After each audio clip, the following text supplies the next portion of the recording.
बीच चीन से मिल रही धमकियों के बावजूद ताइवान की राष्ट्रपति साई इंग-वेन अमेरिकी दौरे पर न्यूयॉर्क पहुंच गई। वो अमेरिका समेत कई देशों के 10 दिन के दौरे पर हैं। और साई इंग-वेन के न्यूयॉर्क पहुंचते ही वहां रहने वाले ताइवान के समर्थकों का जोश हाई हो गया। ताइवान की राष्ट्रपति को जिस होटल में ठहराया गया उसके बाहर सैकड़ों लोगों की भीड़ जुट गई, जो साई इंग-वेन के समर्थन में नारे लगाने लगी। इस दौरान कई लोग अपने हाथों में ताइवान और अमेरिका के झंडे लिए नजर आए। वहीं कुछ लोगों के हाथों में बैनर और पोस्टर भी दिखाई दिए, जिनके जरिए ताइवान की राष्ट्रपति के अमेरिकी दौरे का स्वागत किया गया।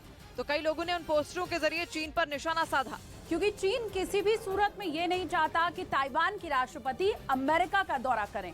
असल में चीन अमेरिका और ताइवान के बीच बढ़ रही दोस्ती से घबराया हुआ है। उसका कारण ये है कि अमेरिका ताइवान के लिए ढाल बना हुआ है, जिस वजह से चीन अपने मंसूबों को पूरा नहीं कर पा रहा है और वो ताइवान को अपनी जागीर समझता है और उस पर कब्जा करने की फिराक में है, जिसके लिए उसने हर हथकंडा अपना लिया।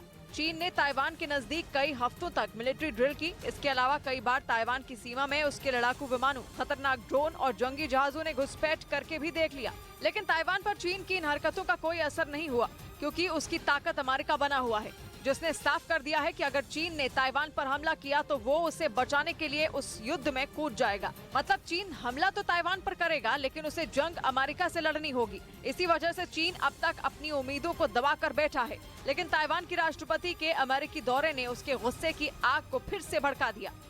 और चीन ने ये धमकी दे दी कि ताइवान का ये कदम उकसाने वाला है और उसे इसकी कीमत चुकानी पड़ेगी। इसके साथ ही चीन ने अमेरिका को भी चेतावनी दी कि वो उसकी वन चाइना पॉलिसी में ना पड़े, क्योंकि ताइवान की राष्ट्रपति अपने अमेरिकी दौरे में वहां की संसद के स्पीकर केविन मैकार्थी से भी मुलाकात करेंगी, जिसका चीन भारी विरोध कर रहा है। चीन को डर है कि अगर अमेरिका उसके और ताइवान के बीच से नहीं हटा तो उसका कब्जे का प्लान धरा का धरा रह जाएगा। वो पिछले साल भी अमेरिका पर बौखला गया था, जब अमेरिकी संसद की स्पीकर रही नैन्सी पेलोसी ताइवान की यात्रा पर पहुंची थी।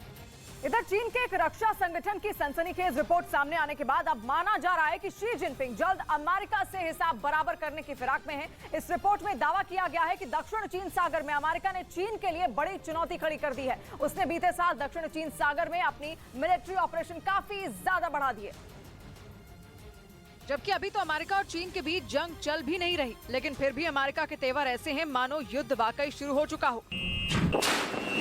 चीन के रक्षा संगठन ने अपनी रिपोर्ट में बताया कि अमेरिका ने अपने विमानों और जंगी जहाजों को लेकर पनडुब्बियां तक दक्षिण चीन सागर में काम पर लगाई हुई हैं। सबूत के तौर पर डेटा भी पेश किया गया। रिपोर्ट में कहा गया कि 2022 में अमेरिका के बड़े जासूसी विमानों ने दक्षिण चीन सागर के ऊपर लगभग 1000 बार उड़ानें भरी। यहाँ तक कि अमेरिका की परमाणु पनडुब्बियों को भी दक्षिण चीन सागर और उसके आसपास के इलाकों में कम से कम 13 बार देखा गया।